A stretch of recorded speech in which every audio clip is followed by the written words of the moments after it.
महाराज जी, गातिया और अगातिया कर्मों की विवेचना बताइए। हाँ, दो प्रकार के कर्मों का वर्णन जिनागम में आता है। एक घातीय कर्म कहलाते हैं और एक अघातीय कहलाते हैं। तो घातीय कर्मों में जहाँ ज्ञानावर्णी, दर्शनावर्णी, मोहनी और अंतराय, तो जो अपने आत्मा के गुणों का घात करते हैं उनको घातीय कर्म कहते हैं। तो अपने आत्मा के गुण जो हैं, ज्ञान, दर्शन, सुख, शक्ति हैं, उनको जो है प्रभावित करने वाले ये जो हैं कर्म हैं, इसलिए इनको घातीय कर्म कहते हैं। और जो जहाँ आत्मा में कुछ विकृतियाँ आदि उत्पन्न करते हैं, लेकिन उसके माध्यम से जहाँ शरीर आदि के निर्माण, आयु आदि है और नीच उच्च कुल में उत्पन्न होते हैं, जिसमें सुख दुख का संवेदन जहाँ बाहरी पदार्थों का होता है, वो सारी चीज़ें जो हैं आत्मा के मतलब गुणों को प्रभावित नहीं करके बाहरी चीज़ों में संबंधित रखती हैं। तो इसलिए उनको अघातीय कहते हैं। तो उन अघातीय कर्मों से जो ज़्यादा प्रभाव नहीं पड़ता, इसलिए भगवान 4 घातीय कर्मों को नष्ट करके भगवत्ता को प्राप्त कर लेते हैं और फिर बाद में ये 4 अघातीय कर्मों को भी नाश करके वो सिद्ध अवस्था को प्राप्त कर लेते हैं। तो मुख्य जो है 4 चीज़ें हैं, वो अपनी ज्ञान, दर्शन जो मुख्य गुण हैं आत्मा के, और शक्ति, और जहाँ पर जिसके माध्यम से व्यक्ति गाफिल होता है, मोहित होता है, वैसा मोहनी कर्म जो है वो भी जो है घातीय कर्म के अंतर्गत आता है। तो इन 4 जो हैं कर्मों की मुख्यता है, इसलिए इनको घातीय कर्म कहते हैं। हाँ, महाराज जी, अभी आपने ग्रहण के बारे में बताया, तो जैन दर्शन के अनुसार ग्रहण क्या है अपने और आपको क्या सावधानी?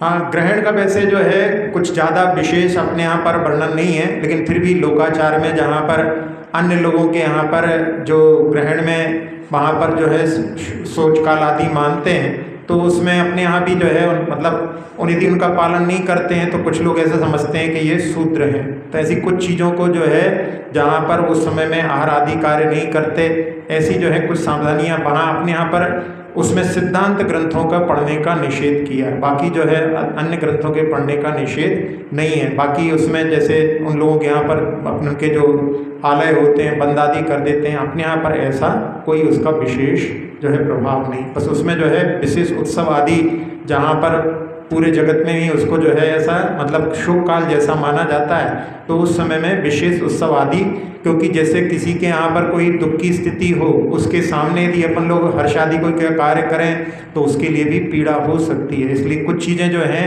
जहाँ पर आसपास के लोगों को देख करके भी थोड़ी बहुत चीज़ें जो हैं उनका भी वहाँ पर समावेश हो जाता है। बाकी धर्म में जो है अपने यहाँ पर इसका कोई विशेष महत्व नहीं है। अच्छा, अभी महाराज जी, पुण्य को कैसे बढ़ाएं? क्या केवल धर्म ही इसका साधन है? हाँ, पुण्य की हाँ, और तरीके क्या है पुण्य बढ़ाने के? क्योंकि विदेशों में भी धर्म का अभाव है, लेकिन वहाँ संपन्नता और तो काफ़ी है। हाँ, वैसे जो है पूर्व के पुण्य से उन्होंने संपन्नता प्राप्त की है।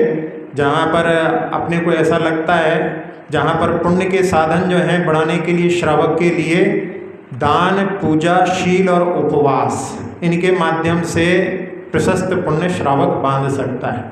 तो उनमें धर्म के माध्यम से जहाँ पर देखें तो इसमें जो है पूजा है, बस केवल एक पूजा और की पद्धति जो आप मंदिर में संपादित करते हैं। बाकी सब चीज़ें तो आप अपने घर में भी संपन्न कर सकते हैं। दान आप जो है दे सकते हैं, जहाँ पर करुणा दान भी होता है। तो ऐसे करुणा दान वाले जो हैं आपको दुनिया में बहुत से लोग मिलेंगे। जहाँ पर जो वॉरेन बफेट है उसने अपनी आय का जितनी है उसकी उसमें 85% दान करेगा, ऐसा उसने वहाँ पे। जहाँ और भी जो है बिल गेट्स आदि हैं, मार्क जगरबर्ग है, उन्होंने सब ने जो है अपनी बहुत बहुत संपत्ति दान करने के लिए बोला है।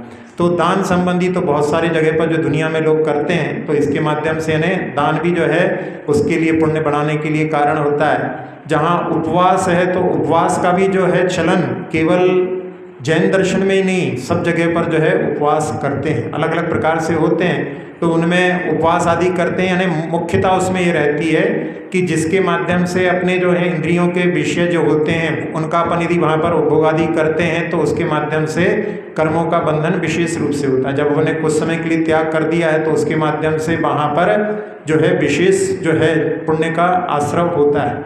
तो ऐसे जो है उपवास करने वाले भी पूरी दुनिया में मिल जाएंगे। तो उसमें शील का पालन, जहाँ पर यदि शील का पालन करते हैं, अपने अपने परिवार में संतुष्ट रह करके यदि दूसरों की ओर खराब दृष्टि नहीं ले जाते, तो उसके माध्यम से भी जो है पुण्य का आश्रव पूरे दुनिया में भी लोग कर सकते हैं। बस केवल जहाँ भगवान की आराधना है उसके माध्यम से आप लोगों का जो है विशेष पुण्य का आश्रव का कारण बनता है। तो उसके माध्यम से जहाँ आप लोग यदि विशेष रूप से जहाँ अभिषेक पूर्वक जो पूजन होती है उसको करें, तो उसके समान सशक्त पुण्य बांधने का दूसरा कोई साधन नहीं है। अगला प्रश्न है, चक्रवर्ती की पटरानी नरक जाती है तो विधान आदि में चक्रवर्ती आदि बनना ठीक नहीं।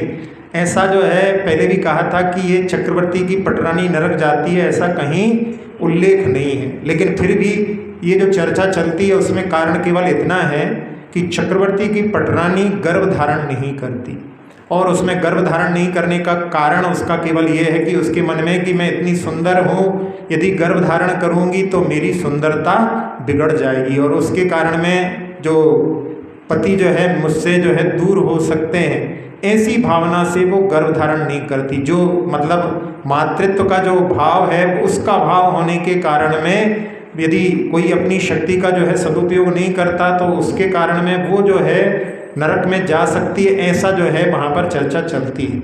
लेकिन जहाँ विधान आदि में पात्र बनते हैं तो उस समय में तो भगवान की विशेष आराधना करने के लिए वो जो है पात्र बनाए जाते हैं, वहाँ पर इस प्रकार का भाव नहीं रहता। लेकिन आप उस समय में भी यदि ऐसे इस प्रकार के भाव करो कि मैं गर्भादि धारण नहीं करूँगी, यानी इसके अलावा भी यदि कोई ऐसा जो भाव करता है कि इससे मेरी सुंदरता खराब होती है, तो उसके कारण में यदि नरकायु का जो है आश्रव के लिए कारण बन जाए तो उसमें जैसे देखा जाए तो कोई आश्चर्य वाली बात नहीं है। दान ज़्यादा श्रेष्ठ है या त्याग ज़्यादा श्रेष्ठ? हाँ, त्याग में क्या है कि दूसरे की अपेक्षा नहीं होती, दान में जो है दूसरे की अपेक्षा होती है। तो जब दान किया जाता है तो उसमें दान में जो है अपना कुछ अंश दान किया जाता है, पूर्ण दान नहीं होता।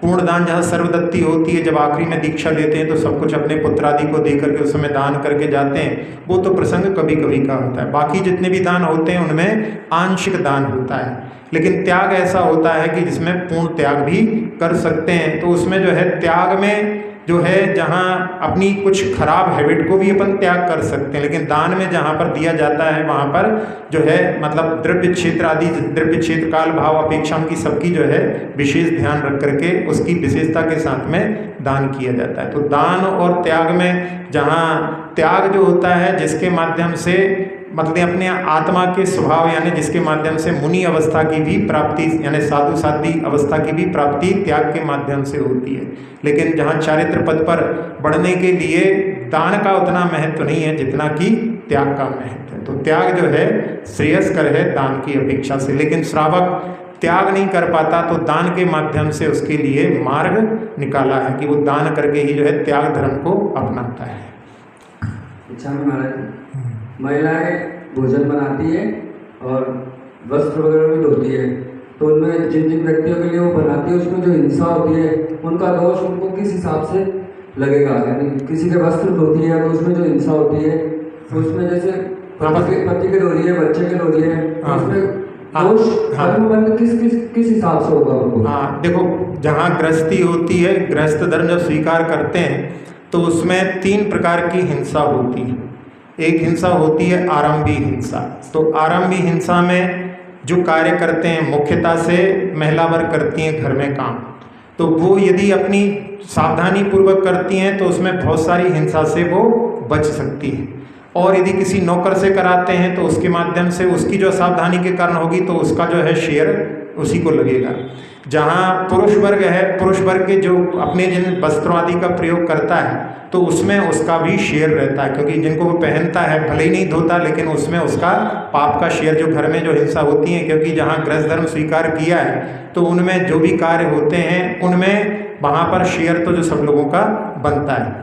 अब जिसमें कि जैसे आप उससे बचना चाहें, कई लोग ऐसे रहेंगे कि दिन में 4 वस्त्रों को बदलेंगे, तो वो 4 वस्त्रों को बदलेंगे तो आपकी जो है उसमें 4 वस्त्र धुलेंगे तो आपकी तरफ से विशेष रूप से उसमें जो है वहाँ पर ये कार्य किया गया है, तो आपको जो है उसमें विशेष पाप का जो है आश्रय होगा। कोई व्यक्ति सोचता है कि नहीं, हम केवल दिन भर में केवल 1 वस्त्र से काम चला लेंगे, तो वो जो है अपनी हिंसा को इस प्रकार से वहाँ पर नियंत्रित कर सकता है।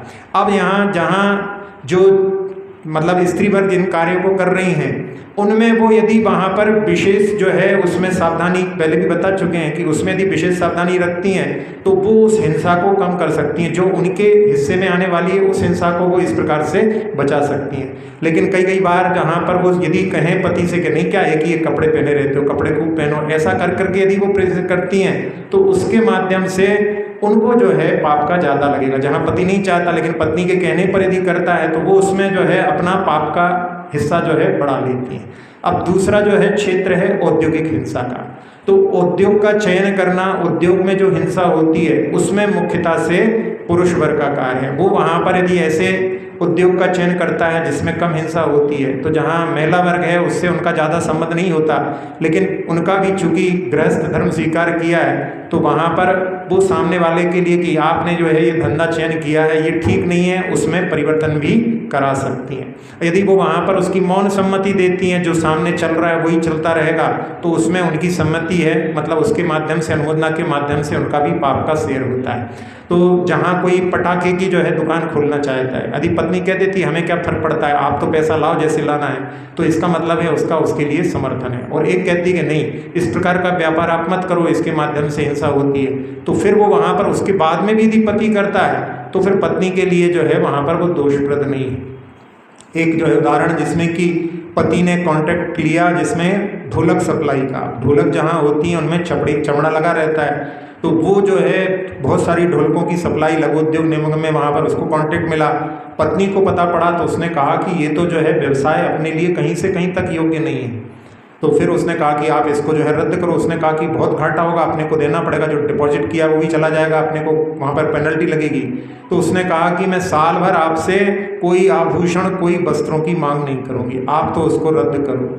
और जब उन्होंने रद्द किया उसके बाद में उसने अन्न जल ग्रहण किया। तो ऐसा जो यदि कार्य करते हैं तो उसके माध्यम से वो अपने माध्यम से, यानी जहाँ पर समर्थन के माध्यम से पाप कार्जन भी कर सकते हैं, इस प्रकार के माध्यम से उन पाप कर्मों को नियंत्रित भी कर सकते हैं। तो इसमें अपन अपनी जो है कितनी भागीदारी है अपन उसके माध्यम से समझ सकते हैं कि जहाँ पर कोई घर में जो है महिला स्वयं काम करना चाहती है लेकिन अपन कहते हैं नहीं नहीं नौकरों को लगाओ, तो वो जो है अपन करवा रहे हैं, फिर नौकरों का काम तो नौकरों जैसा होता है, तो उसमें ज़्यादा हिंसा होगी तो वो आपका जो है उसमें शेयर बन जाएगा।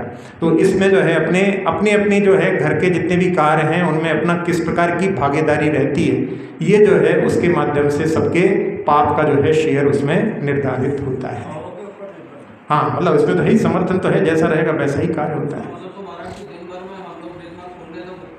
हाँ, तो ये तो है ही। श्रावक का जो है आप लोगों को मालूम नहीं धर्म कैसा होता है, गज स्नान बद का है कि जो है जैसे वो वहाँ पर पानी में स्नान करके बाहर निकल करके और धूल का पाउडर सबसे पहले लगाता है, तो जैसे ही श्रावक यहाँ से जाता है और पाप का पाउडर बाहर निकलते ही लगने लगता है। तो ये श्रावक का धर्म इसीलिए तो जो है वो साधुओं की आराधना करता है कि जो पूरी तरह से पाप से निवृत्त हैं, वो भी हम उस मार्ग पर आगे बढ़ सकें। हम वो नहीं कर सकते तो उनकी आराधना करके आगे इस रास्ते को हम चयन करेंगे, चुनेंगे, ऐसी उसकी दृष्टि रहती है।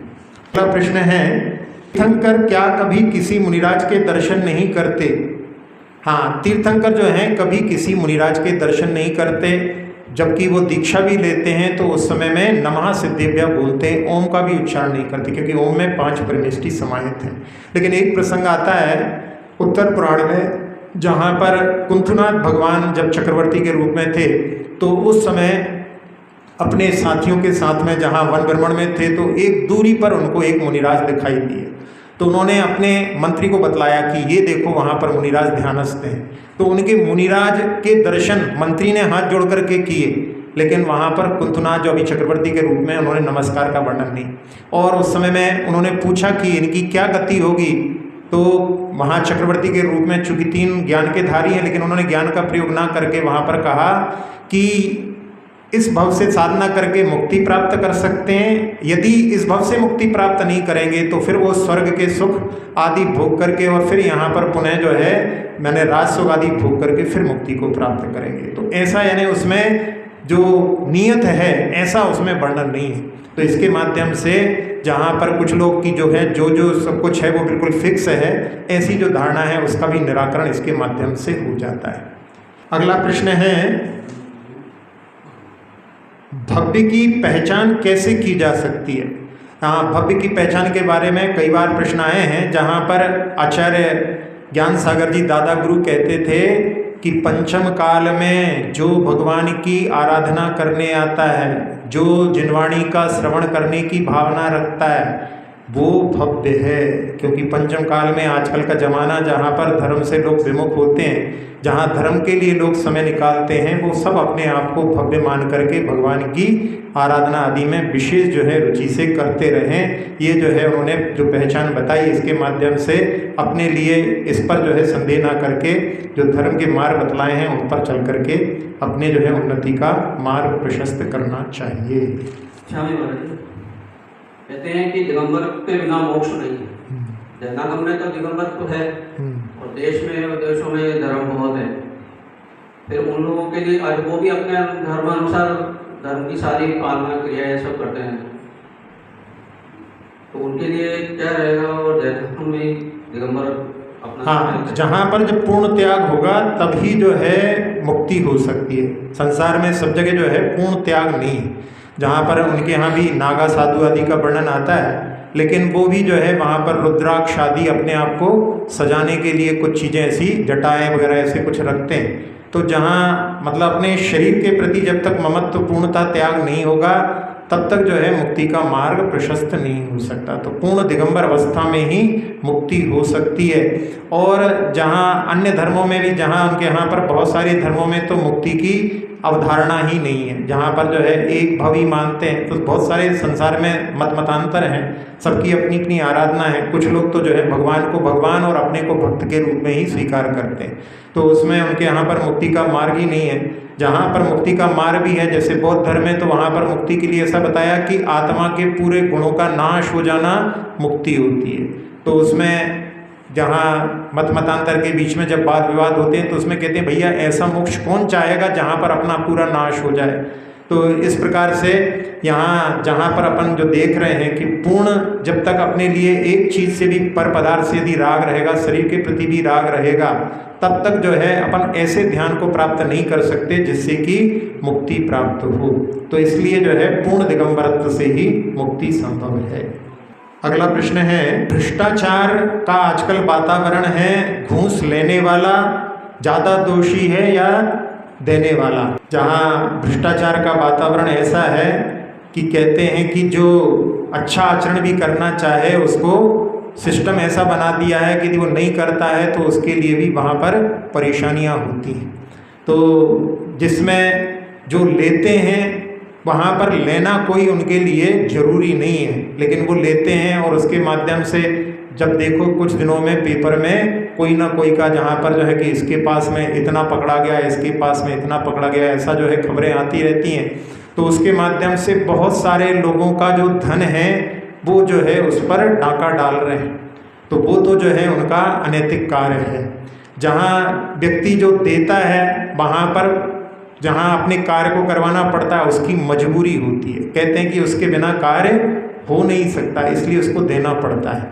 लेकिन यदि जो है अपना यदि कोई जिसके लिए भी वहाँ पर संतोष हो और सही मार्ग पर चल करके भी यदि वो करे, कुछ लोग ऐसे भी होते हैं जो ना रिश्वत लेते हैं ना देते हैं, और वो भी अपने जो है कार्यों के लिए करने के लिए पुरुषार्थ करते हैं। लेकिन आजकल का जो वातावरण है जिसके माध्यम से जो पूरा का पूरा सिस्टम को जो है परिवर्तन बताते हैं, जहाँ पर राजीव गांधी ने कहा था कि 1 रुपये जाता है और 10-15 पैसे जो हैं वहाँ तक पहुँच पाते हैं। ऐसी जो है स्थिति उन्होंने उस समय कही थी। आजकल तो और एडवांस हो गया है, तो और क्या स्थिति हुई होगी कह नहीं सकते। लेकिन जहाँ पर देखा जाए तो वैसे जो है उस सिस्टम को चलाने के लिए दोनों की जो है भूमिका है। यदि देने वाले जो हैं वहाँ पर यदि अड़ जाएं कि हम नहीं देंगे, लेकिन यहाँ पर एक व्यक्ति के ऊपर आधारित नहीं है, पूरी सोसाइटी है। और पूरी सोसाइटी में जब नीतिगत जो है वहाँ पर इस प्रकार का कोई कार्य हो जिसके माध्यम से सब लोग इसमें दृढ़ संकल्प हों कि हम ऐसा कार्य नहीं करेंगे, तब उसके माध्यम से इस पर जो है नियंत्रण किया जा सकता है, अन्यथा तो ये लाइलाज बीमारी जैसी दिखती। अगला प्रश्न है, क्या यदि किसी को माफ़ नहीं करते तो शरीर में भी गांठ आदि हो जाती हैं? हाँ, ये जो है यदि अपन किसी के मन में किसी के प्रति बैर भाव को धारण करके रखते हैं, इसको यदि माफ़ नहीं करते तो शरीर में कैंसर आदि गांठ आदि भी उत्पन्न हो जाती है। क्योंकि जो है ये भी यहाँ पर अपने शरीर में यदि कोई व्याधियाँ उत्पन्न होती हैं, उसमें व्याधि में कुछ ना कुछ अपने मानसिक विकार अवश्य होते हैं, उसी के माध्यम से शरीर में रोग उत्पन्न होते हैं। इसलिए अपने लिए कषायों का जो स्वरूप है उसको समझ करके कोई भी कषाय का अतिरेक अपने शरीर में जो है व्याधियाँ उत्पन्न अवश्य करेगा। इसलिए किसी के प्रति बैर भाव को जो है अपने हृदय में ज़्यादा नहीं पालना चाहिए। कमठ को देखो, कमठ ने बैर को धारण करके हर भव में जो है नरक में जो है बहुत दुखों को उठाया, और यहाँ भी उसने जो पर्याय प्राप्त की हैं, जहाँ भील की पर्याय थी, शेर की पर्याय, अजगर की पर्याय, सब पर्यायों में जो वहाँ पर निंदनीय ही उसका जीवन रहा। तो इसके माध्यम से बैर के माध्यम से अवनति होती है।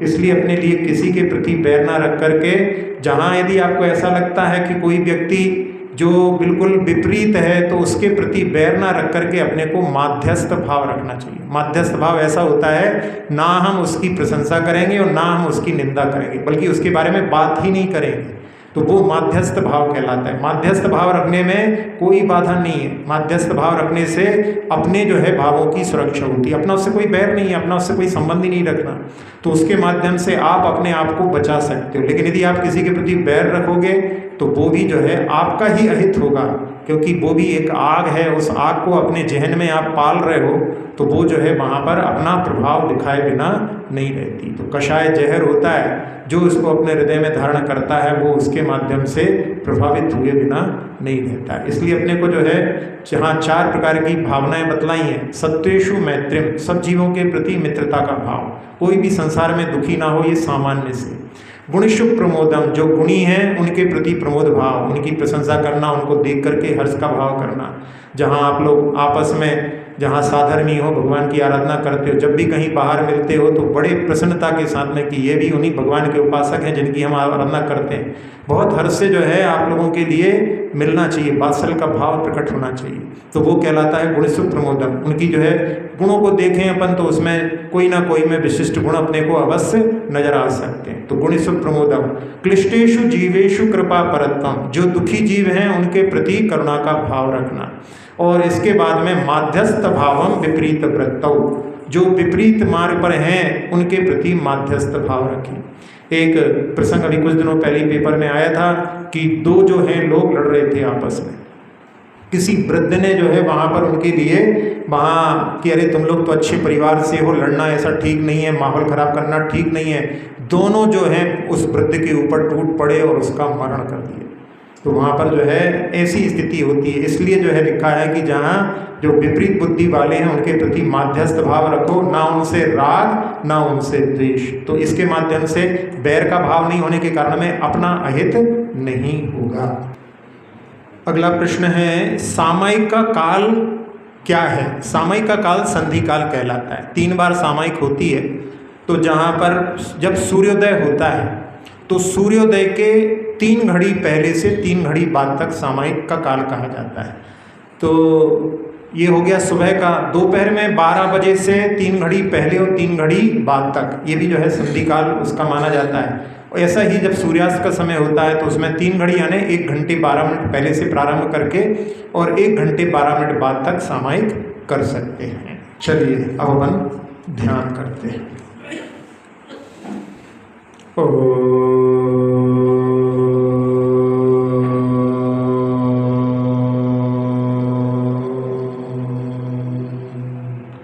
प्रणव मंत्र के माध्यम से मन पूरी तरह से शांत हो चुका है।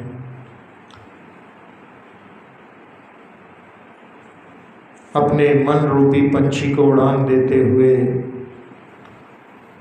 अपन 5 मेरुओं की वंदना करने चलते हैं। जहाँ जम्बूद्वीप में बीचों बीच मेरु, जिसमें 16 जिनालय हैं, 4 वन हैं उन चारों वनों में 4-4 दिशाओं में 4-4 जिनालय हैं और वहाँ पर 108 जिनबिंब ऐसे इस मेरु के चारों जिनालयों में, चारों यानी एक दिशा में, फिर ऊपर जा कर के जहाँ अलग अलग वन हैं उन वनों में सब मेरुओं के जिनालयों की वंदना करके, फिर धात्की खंड में 2 मेरु हैं उनकी वंदना करके, और उसके बाद में पुष्करार्ध में भी 2 मेरु हैं। ऐसे 5 मेरु और 5 मेरु के 80 जिनालय, और जहाँ मेरुओं के पास ही गजदंत पर्वत है उन पर्वत पर भी अकृत्रिम चैत्यालय हैं। ऐसे कुल मिलाकर के 100 जिनालय ये हो जाते हैं। इन 100 जिनालयों में जहाँ पर बड़ी बड़ी प्रतिमाएँ 500 धनुष की, और जिनके दर्शन करने के लिए अष्टानिका के पर्व के बाद में जब सारे देव वहाँ से आकर के इनकी भी आराधना करके अपने अपने स्थानों पर जाते हैं। ये शाश्वत जिनालय जिनेंद्र भगवान की जहाँ पर ध्वजा जहाँ पर फहरा रही है, जहाँ देव लोग आराधना करने आते हैं और विद्याधर जो होते हैं अपनी विद्याओं के माध्यम से वहाँ पर पहुँच करके उनकी आराधना करते हैं। चारण ऋधिधारी मुनिराज भी मेरु की वंदना करने जाते हैं। तो ऐसे जिनालयों की ऊर्जा का आह्वान करने के लिए अपन पुनः एक बार उनका नाद करते हैं।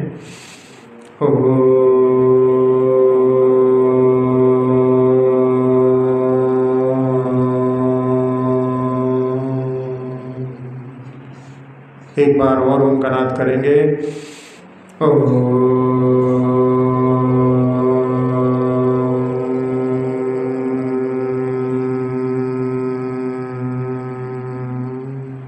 एक बार और जिसमें ओम बोल करके होठों को मिला करके आखिरी तक भ्रामरी प्राणायाम करेंगे। ओम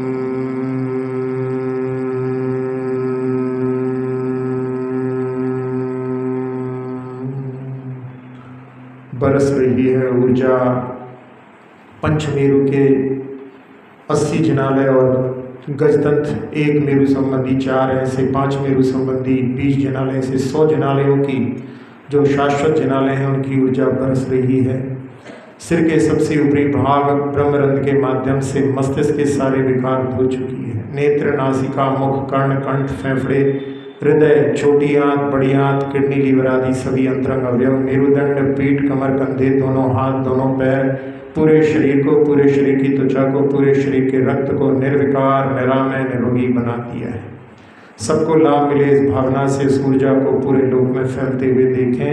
और भावना, सुखी रहे सब जीव जगत के, कोई कभी न घबरावे, सुखी रहे सब जीव जगत के, कोई कभी न घबरावे, सुखी रहे सब जीव जगत के, कोई कभी न घबरावे। भगवान के दर्शन करके भगवान जैसी आत्मा अपने अंदर विद्यमान है। सोहम निरंजनो हम। कर्म का जो अंजन है वो आत्मा का स्वभाव नहीं, उसको दूर करके हम भी सिद्ध अवस्था को प्राप्त कर सकते हैं। शाश्वतो हम, आत्मा कभी भी नष्ट नहीं होती। ये पर्याय मनुष्य आदि नष्ट हो जाती हैं, लेकिन आत्मा हर पर्याय में आगे आगे बढ़ते बढ़ते अनादिकाल से अपन आज इस अवस्था में है। आगे और जो है जहाँ पंचम काल में मुक्ति नहीं, लेकिन एक दिन इसको भी अपन सिद्धत्व की अवस्था में पहुँचा सकते हैं। सोहम अक्षर पद मात्रा से दूषित वचन अगर ममहीन रहे,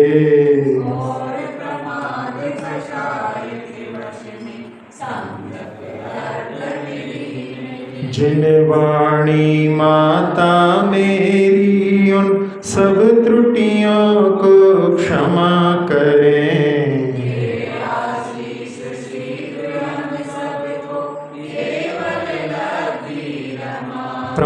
हमें हो बोधि समाधि परिणामों की शुद्धि हो।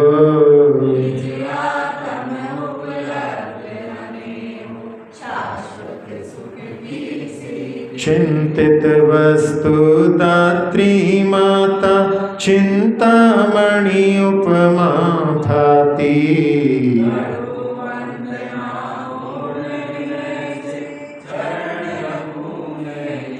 कर जिन वाणी स्तुति तन की ममता